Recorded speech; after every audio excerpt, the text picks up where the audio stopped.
What's up, fellas? This week we're back. UFC Vegas 77, Holm versus Silva. To get us started, we got Tucker Lutz fighting Melsik Bagdasarian.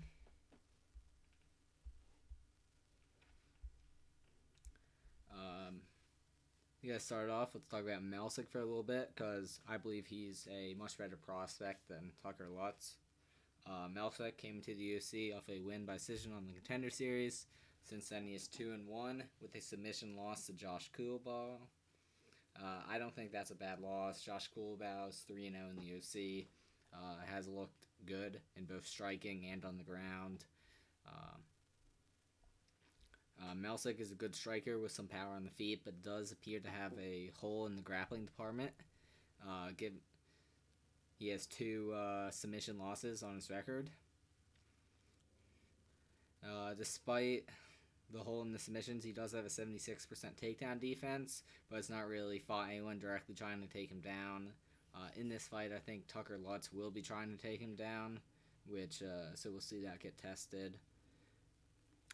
Tucker Lutz is a pretty mid-tier fighter, in my opinion. He beats little competition, but loses whenever he fights someone who's a step up.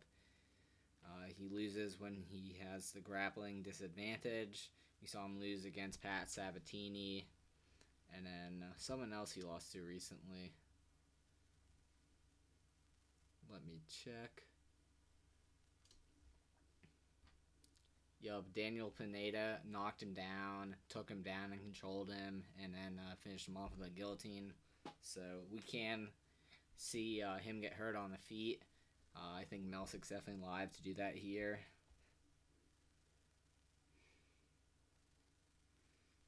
Melsik's definitely going to be winning minutes on the feet as well. Tucker Lutz's only real win condition, in my opinion, is by grappling, getting this fight to the ground. Maybe he can get a submission. That's probably on the table. But as far as picking a side on this fight, I'm not sure I have that strong of a read. The most likely scenario is Melsik's able to keep it on the feet, but all Tucker Lutz has to do is get to the ground once, and there's a chance that he can find a submission. I really don't have a bet. Let's look at the odds here, and we see Melsik as a minus 200 favorite. A little wider on some books. And then Tucker Lutz at plus 180. That's probably about right where it should be. I don't have a strong opinion or see a lot of value on either side. Let's get on to the next fight. We got Austin Lingo going against Melquizel Costa.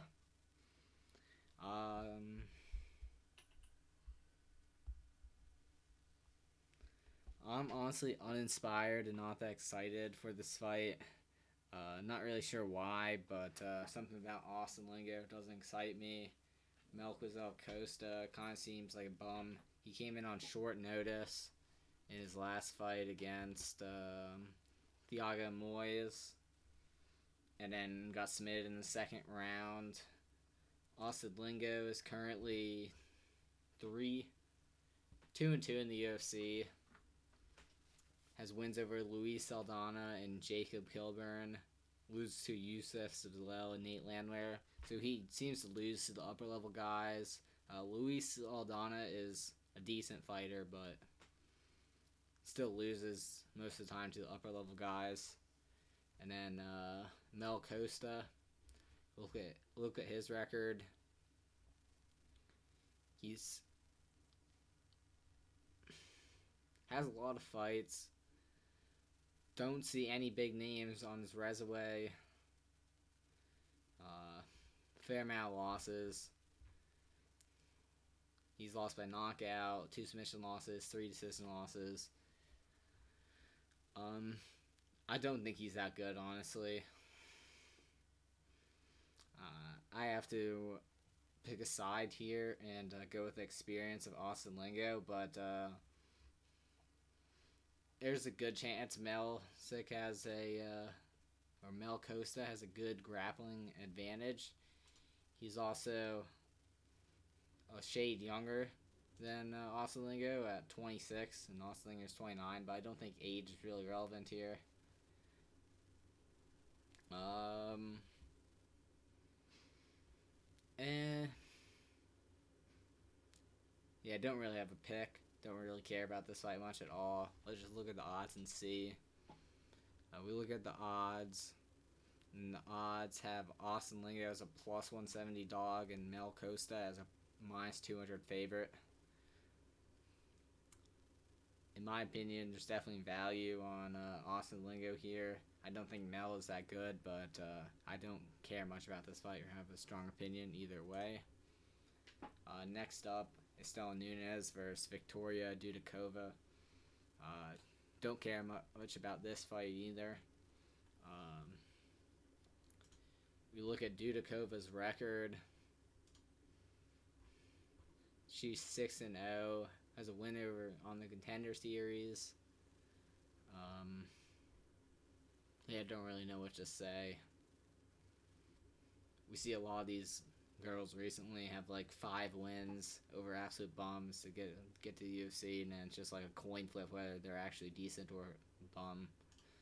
So let's look at Estela Nunes, who's 6-4. She's lost all 3 of her fights in the UFC, so clearly this is a showcase spot for Victoria Dudakova. I would definitely be seeing the UFC trying to promote her. So this seems like a setup fight. Now let's look at the odds here. We got Dudakova minus 200, Estela Nunes plus 170. This just tells you that the sharps don't really think Victoria is that good if she's only a minus 200 favorite against someone who's 0-3 in the UFC against Sam Hughes, Ariana Carnelozzi, Yasmin Uruguay. Yasmin Uruguay isn't the worst loss, but still proves the point that, and she's getting finished in 2 out of 3. I don't have much to say here. I advise you not to bet that fight. Okay, next up, we got a fight that I'm actually a tad bit excited to watch. It's an interesting matchup on paper. We got Evan Elder going against Genaro Valdez. Valdez has not looked very good so far in the UFC. He was known for being absolutely crazy and wild on the regionals, but hasn't really got going in either of his fights in the UFC. On the other side, Evan Elder's 0-2 in the UFC as well. I thought he was winning his last fight against Nazim Sadikov prior to a doctor stoppage due to a cut, and he got grappled and controlled against Preston Parsons in his debut. In this fight, I think they're going to trade on the feet and it'd be a war. I've not seen much from Valdez so far in the UFC. Evan Elders appears to have better cardio and be more durable as well.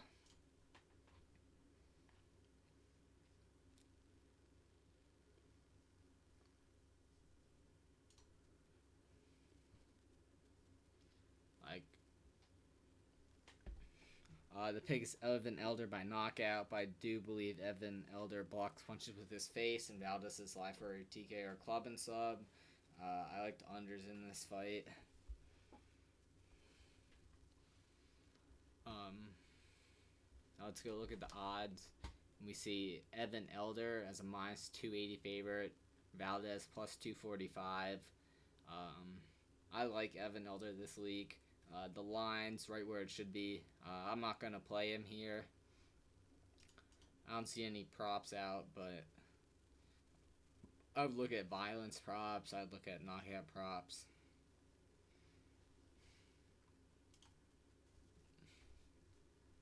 Next up, we got Carl Deaton in third.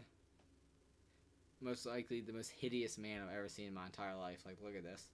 Going against Alex Munoz, who is slightly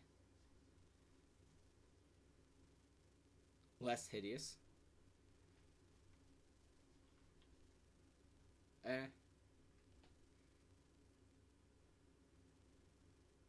yeah, so let's get to breaking this fight down.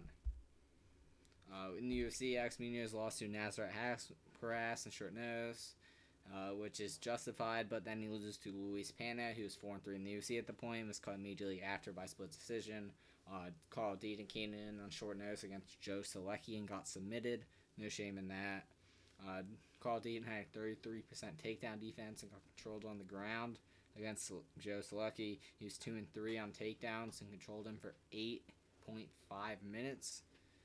And the fight only went like 10 minutes, so that just shows that he can definitely get controlled here.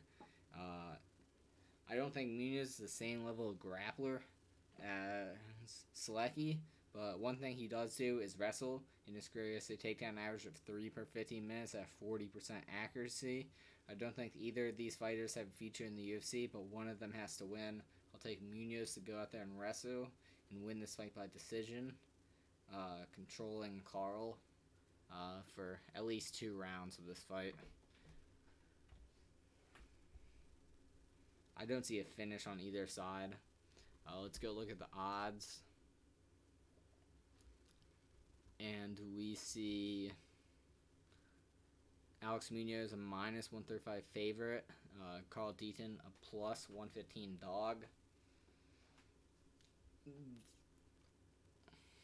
I do favor Alex Munoz in this fight, but you can't bet on an 0-2 fighter.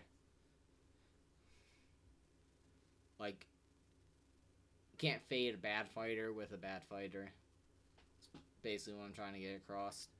I won't be betting that fight. Maybe if there isn't tons of juice on the over. But, yeah.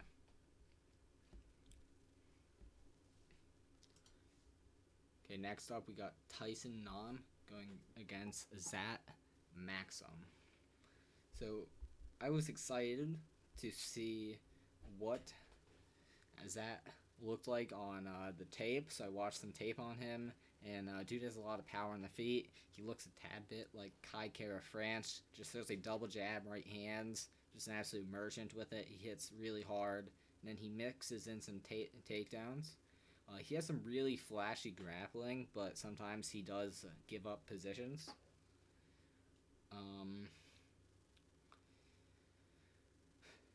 In one of his fights, I did see him get hurt, but he recovered quickly and grappled right away. He also appears to be fighting good competition on the regional scenes in Brave and Octagon. And then as for Tyson Nam, the dude's 21-13 overall record. In the UFC, he's 3-4, all 3 wins by first round knockout. That's his win condition here. He has been relatively durable in the UFC, only being finished once, and it was by submission. He has been knocked out before, but the last time that happened was against Marlon Moraes in 2013, so not much shame in that. He went to decision with Kai Kara France as well, which is a good look. All of his UFC wins are been... At this point, Tyson Nam is 39 years old at flyweight. Not something you want to see. The last thing that goes is the power, so I do believe the KO is on the table still, but not likely. I think this is a setup fight for Maxim. He can probably win the fight any way he wants, but I think most likely scenario he gets the fight to the ground and gets a submission of some kind. That should be a big favorite in this spot, and I like him to win by finish. Look at the odds here, and we see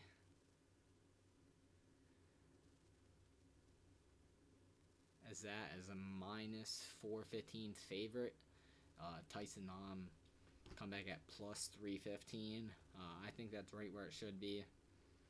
I'd be looking at the submission prop because Tyson Nam was submitted in his last fight against Silva, who was a striker for the most part. So,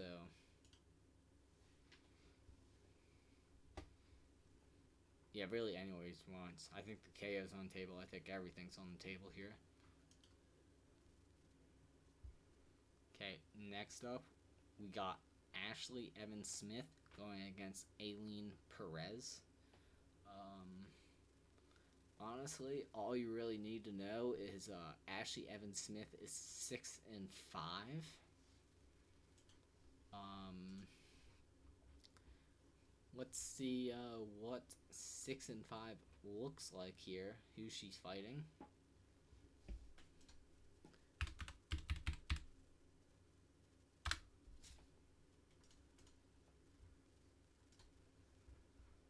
Yep. So she's 6-5.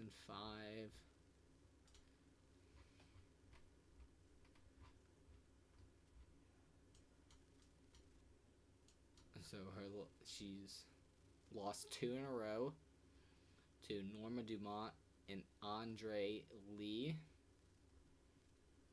Um, Before that, she has a win over Beck Rawlings in 2018. Really not active at all. Two fights. Yeah, one fight in 2020. She hasn't fought since 2020. Before that, had one fight in 2019, and then was fighting in 2018. So, yeah, she's probably collecting a paycheck here. See Aileen Perez, which does have some off the outside of the ring like personality that the UFC could be trying to promote. That doesn't necessarily equate to fighting skills because she's 0-1 in the UFC against Stephanie Egger, which isn't really. And she got finished in that fight, which isn't the best look, but I believe Ashley Evans Smith is coming on the couch here in this spot. And she never was good, so let's take a look at the odds. I expect Aileen to be a favorite here. Let's see. We see Aileen Perez minus 150, Ashley Evans Smith plus 130. I think you could bet this. I don't bet women's MMA, but I think that's probably not the worst look, but a little bit 1-800 gambler. So I definitely be saving the number on your phone if you're betting on this one.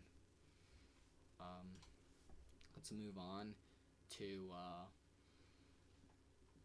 probably the best fighter on this entire card, Jack Del Mena, fighting Basil Hafez, who's coming here on short notice.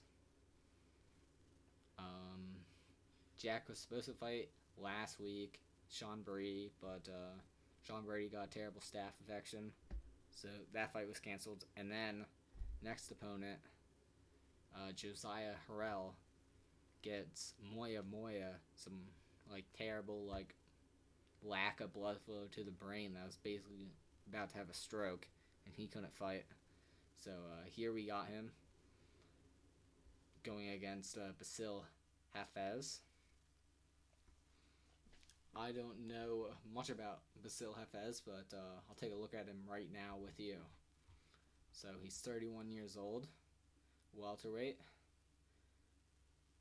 Where does it say? He's fighting out of Pennsylvania.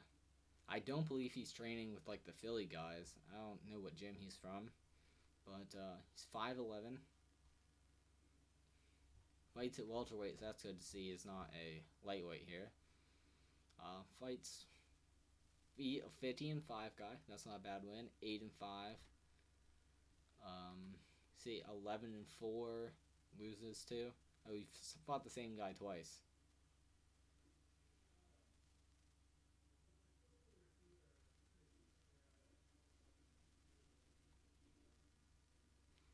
Wins are 4, loses to an 0-0 guy in Richard Williams. Let's see what Richard Williams is doing now.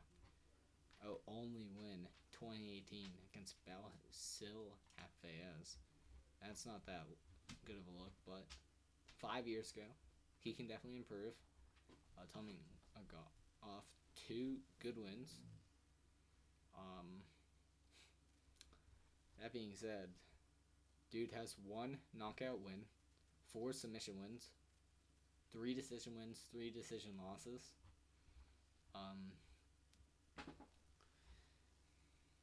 Jack Del Mena has been training for Sean Brady, who's a grappler. I don't think Baez is even close to Brady in the grappling. So Jack Mayra's gonna walk this guy down, and he appears to be tough, but I think he's gonna get a knockout here.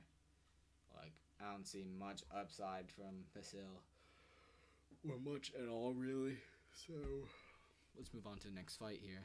Jeff Delmena all day. Are the odds here listed? I do not see them listed, but let's move on. Next fight.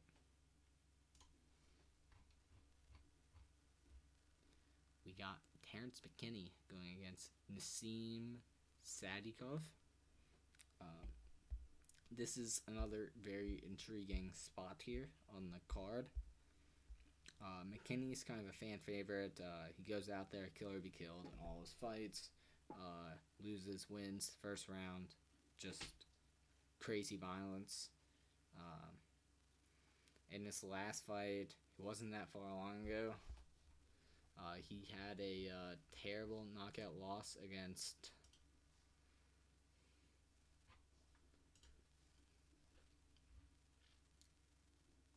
Gabriel Bonfim. Or was it Ismail? Oh, I'm checking for you quick.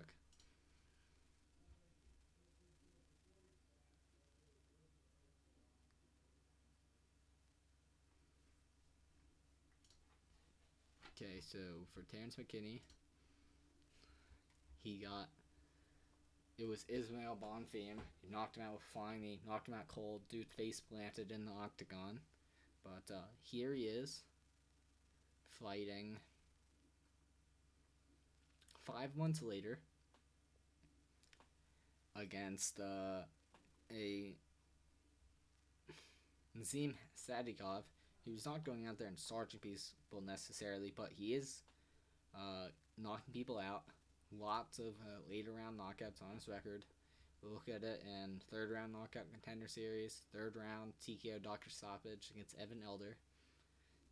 We see third round against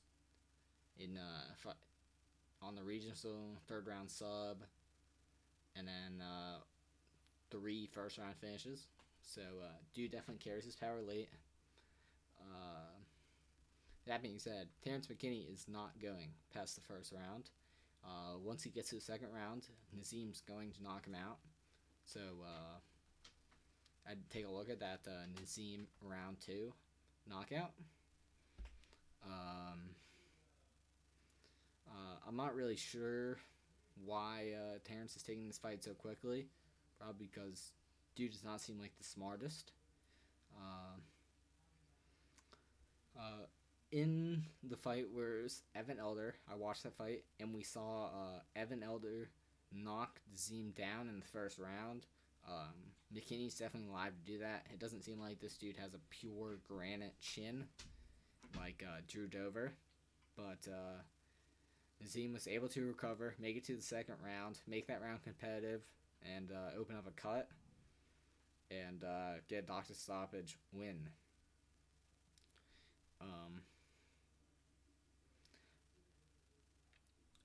As for a prediction for this fight, I'm gonna ride with McKinney round one last time.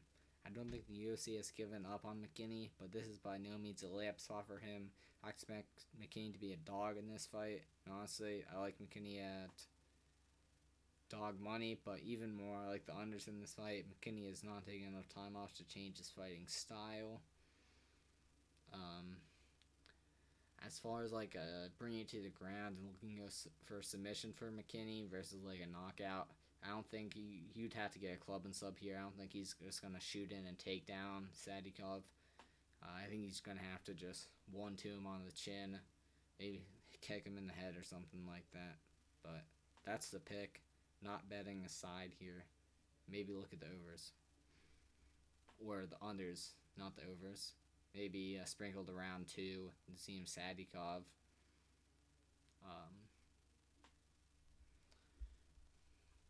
Next up, we got Otman Zaitar going against Francisco Prado. Frisco Prado kind of looks like a fire hydrant. You look at his head. Otman Zayatar has a Malcolm Gordon level chin, possibly. We don't know, but Favola put him out pretty bad in his last fight. Uh, Dude fell over his own feet. Um, I do remember Zayatar possibly being a favorite in the last fight, so against Favola, so that wasn't really the best look, but Favola's been on a roll here, so he's not the worst look in the world. Prior to that, he looked good in his other two UFC fights. He finished both his opponents in under 2 minutes. And then in Prado's one UFC fight, it was short notice against Jamie Malarkey and lost by decision. Jamie Malarkey is not the best fighter in the world, but it is an acceptable loss. Prior to that, he was undefeated with 5 knockouts and 6 submissions, 100% finish rate. In this fight, I believe Zayatar will hit Prado early, but Prado had his build like a fire hydrant. I'm not sure he will get the knockout. I believe Prado has more ways to win with the potential of grappling and landing a big shot that puts Zayatar down. The pick is Prado money line, but he's not proven enough to be worth betting. Let's take a look at the odds here. And we see Otman Zayatar plus 100. Prado minus 115.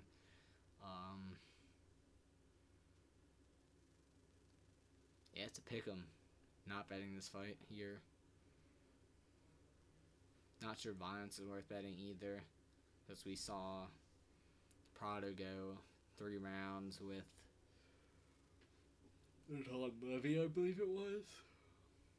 Oh, it was with Jamie Malarkey. Jamie Malarkey's been knocked out a couple times, so I'm not sure this is what I want to be betting here.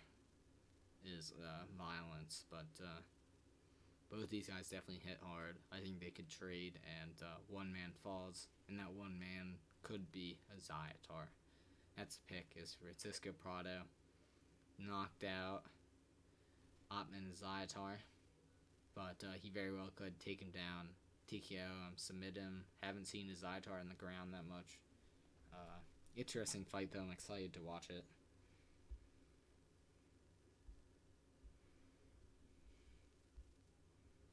Okay, next up, we got Walt Harris.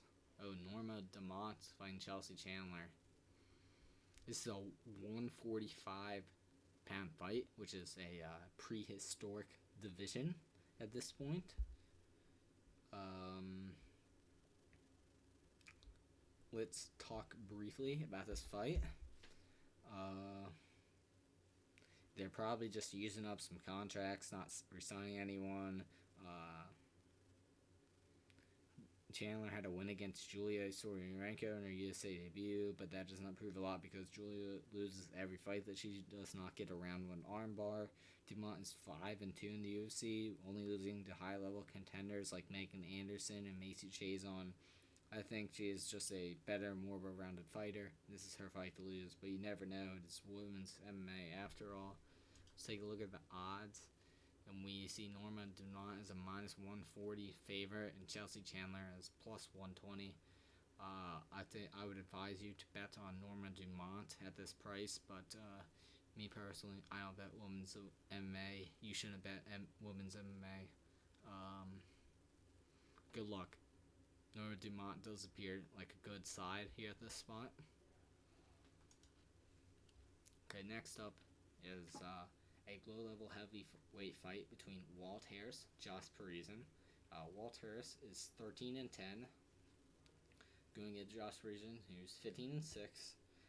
13-10 is not a very good record, and he is coming back off a relatively big 2-year layoff after 3 back-to-back knockout losses, so that's not really the best look or what you want to see for Walt Harris.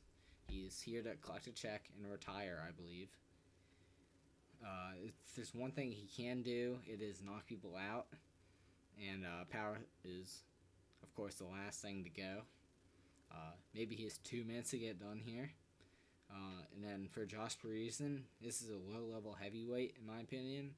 But in the majority of his fights are going to third round or decision. I don't think Walt Harris will have the cardio past the first round. He might be gassed after 2 minutes, honestly. This is loss. I believe Parisian will weather the storm early and get some immersion of TKO in this fight. Maybe you can get a win by exhaustion. Uh, it might take him some time because he has not been the best finisher so far in the UFC.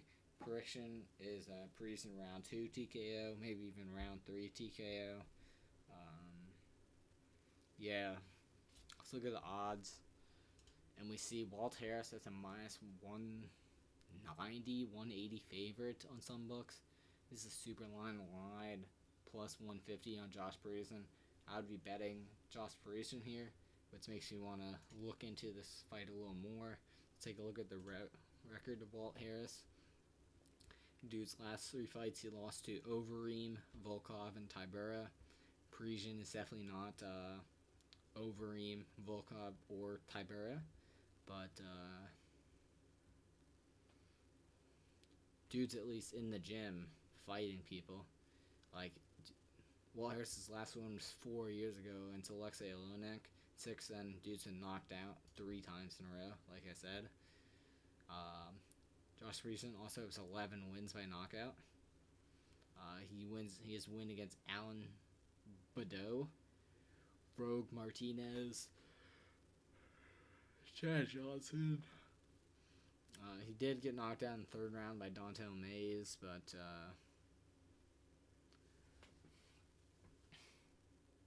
yeah, don't really have much to say. I think this is a good price though on Josh Parisian to bet him. He has so much more to be fighting for. There's no way you can bet Walt Harris here at minus 160. That's just a terrible bet. Dude has no chin. Probably hasn't been training. I just advise you to watch the interviews and look at him. Okay, next up in this co-main event spot, we have a fight that I'm not too interested. For some reason, I'm a Jung Young Park hater. Don't know why. I'm a hater of his, though. Derive has 4 losses, and they're all by knockout. But outside of that, he has shown the ability to win minutes, wrestling, controlling opponents. Park has done similar things. His losses in the UFC are all by finish. And he has finished a lower level competition. But, and 4 of his 6 wins were by decision. He uses cardio and control to win more in this fight. In this fight, I do believe Jung Young Park has better cardio and should win the 3rd round. It's just the first 2 that are up in the air. I do believe if the ref cancels out and they strike, this will be a very close fight that I favor Jung Young Park. However, Jung Young Park has been taken down before, 3 times by Eric Reinders, 6 times by Anthony Hernandez, and twice by Gregory Rodriguez. So the pick is Derive to have some takedowns in the first and win the 1st round, but tire out and lose the 3rd round. The 2nd round is a coin flip. In this fight, I will take a look at the split decision. I don't have a good read what happens, but give me the younger fighter with better cardio in Park to win. I also believe he has more finishing equity here. I don't believe Jung Young Park will be finished.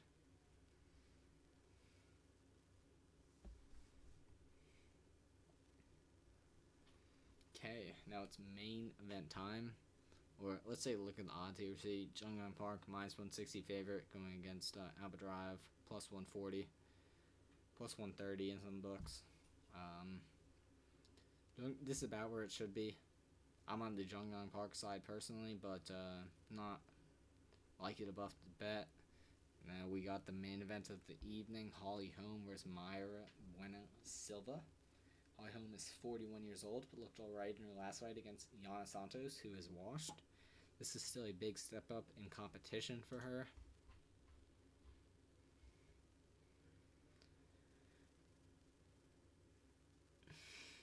This is still a big step up in competition for Mayra Buena Silva, who is fighting Yanan Wu, Leah Landsberg, and Stephanie Egger. This is another winnable fight for Holm. Holly Holm has a very good takedown defense, so I see Mayra Buena Silva struggling to get this fight to the mat.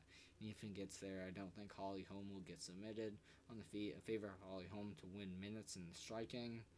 I'm not interested in betting her at this age, but think should be a favorite and probably wins this fight by decision. We look at the odds and we see her as a minus 140 favorite. Mayra Buena Silva plus 120. I think this should be wider, but because of the age question mark is the only problem. The pick is Holm by decision here, maybe even a TKO. In her career, she has shown okay power. Never mind, I lied. She hasn't finished anyone since 2017. Every single fight's going to decision, except for getting knocked out by Amanda Nunes. Um, so let's take that decision prop. It is 5 rounds though. We saw her lose split decision 5 rounds against Caitlin Vieira, who I think is levels above Mayra Buena Silva. But not much to say here. Good luck to all you guys betting on this fight, and have a nice night.